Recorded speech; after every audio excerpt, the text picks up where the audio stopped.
Very glad to see all of you here for today's special section of the forum. We have a terrific guest, a lot to talk about. I'm very, very proud to introduce Christine Hallquist. She's a candidate for Vermont's governor. Until recently, she's been an electrical engineer running the Vermont Electric Co-op. She turned that co-op around from near bankruptcy to financial health. She's running for governor. How's the campaign going so far? What's it like being on the road? It's going pretty awesome. I'm amazed the number of young people that have come to volunteer on the campaign. We've got over 60 people volunteering in the field. We've contacted over 3,000 Vermonters. 75% are going to vote for me in the primary. Well, all right. That's terrific. That's terrific.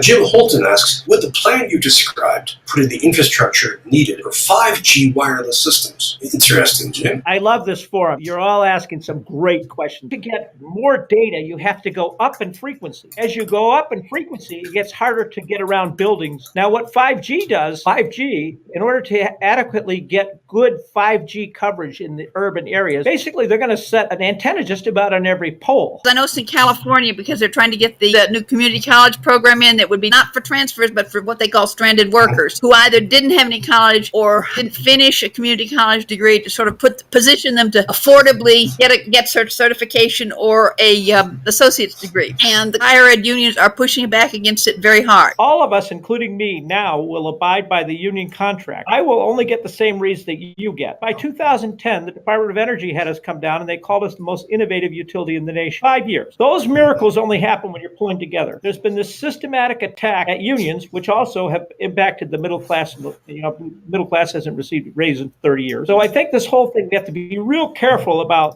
pointing fingers. If college is going to be made free, what will need to be done in terms of infrastructure and personnel at the institutions? Good question, Jim. I do think tying back to broadband, being able to bring in experiences from other institutions and other places is important. How do we deal with the NIMBY problem, right? The not in my backyard. I think there's a lot of the issues that even progressives, will sound the call for until it reaches their backyard, and then suddenly they want to shut it down. Being the person that led the biggest wind project in the state, I certainly have a lot of experience with the backlash. And I will tell you, I think that's the leader's job. That's what when you talk about the leader of the state, the governor's job is to get involved and really get those discussions going and be boots on the ground on those issues. Christine, thank you so much. This is so inspiring to hear your efforts, your vision for the state. How can we best keep up with you? ChristineForVermont.com? Yep, ChristineForVermont.com. Thank you so much, and all best, all good luck. Looking forward to greeting you as the next governor of Vermont.